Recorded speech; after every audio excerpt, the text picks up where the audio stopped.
Yeah, I think that's exactly what's happening. For example, this policy change by the Israelis, whereby Benjamin Netanyahu vocalized a couple of weeks ago the notion that Israel would wean itself off Hmm. direct U.S. aid. This was not out of the goodness of the collective Israeli heart.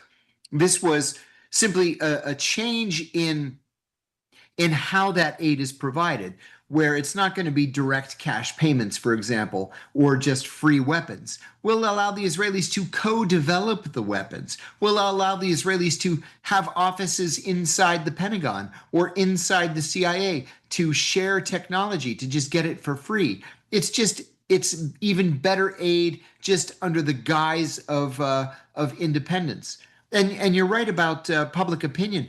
Ben, we've never seen numbers like this in the history of polling, where vast majorities of Democrats and of independents and a sizable minority of Republicans just don't like or trust the Israelis anymore. Well, it's The so times they are a changin', as Bob Dylan once said. That's right. And I think what's so interesting about the CIA assessment is essentially that the Israelis know that this is going to be so unpopular that it's very possible, maybe not in 2028, but in the very near future, you're going to have presidential candidates who are running on the platform of disassociating the U.S. from Israel, disconnecting that relationship. And now that this has happened, specifically on the platform, I'm sure, of removing this very entangled relationship in terms of intelligence sharing and weapons development. The question is, how? How does Israel become so intertwined that it becomes almost impossible to unwind? Well, they've done that through very deft manipulation of the American political system.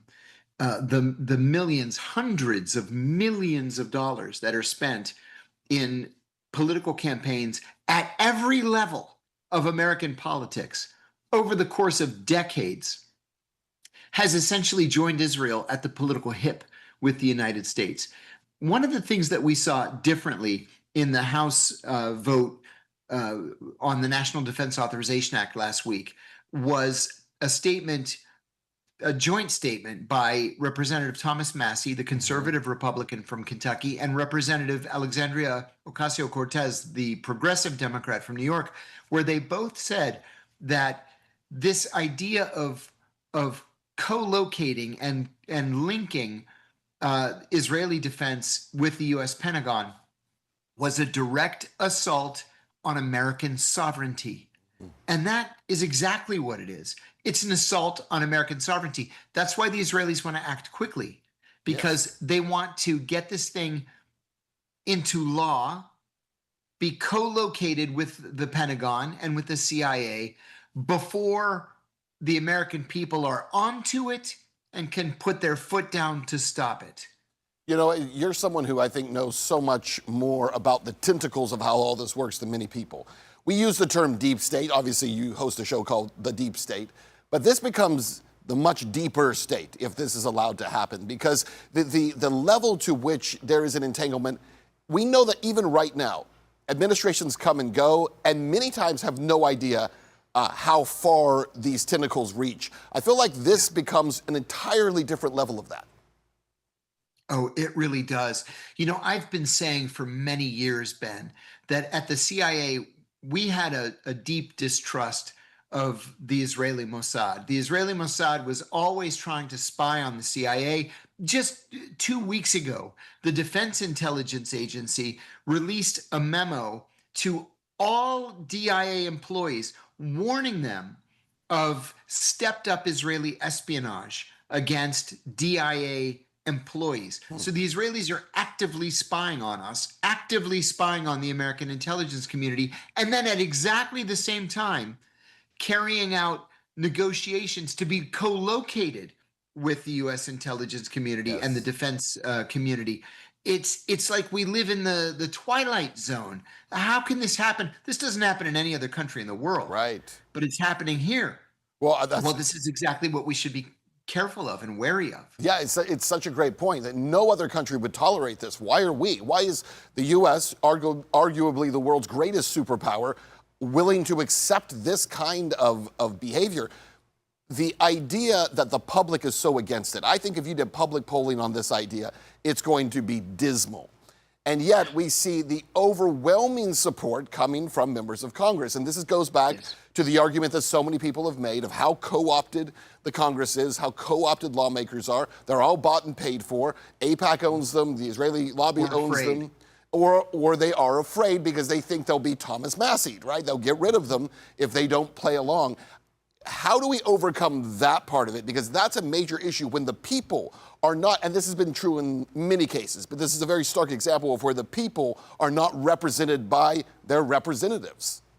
I think this is one of those cases, Ben, where the Congress is going to be dragged, kicking and screaming, into a new policy position. We saw this with the release of the Epstein files, where it was the American people in public opinion polls that were demanding that the Epstein files be released. Of course, they haven't been released, but at least Congress voted 419 to 1 in the House and 99 to nothing in the Senate.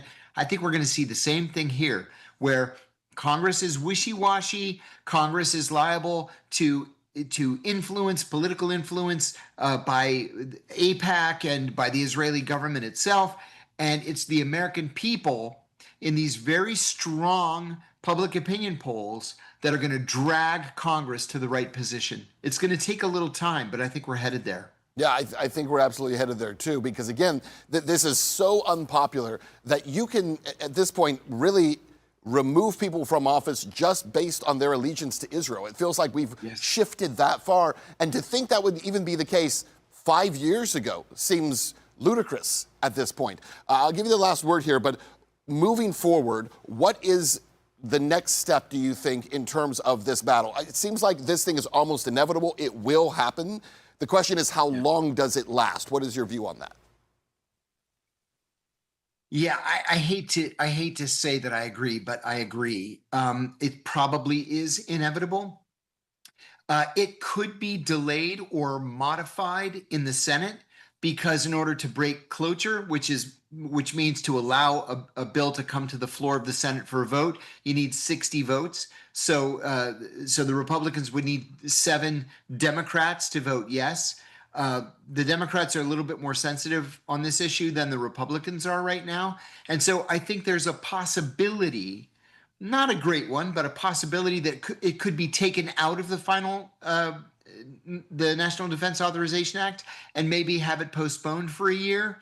That would give opposition another year to grow. So we're not quite there yet. I think really what people are waiting for is to see what happens in the midterm elections in November, and then beyond that, 2 years from now in the presidential election of 2028.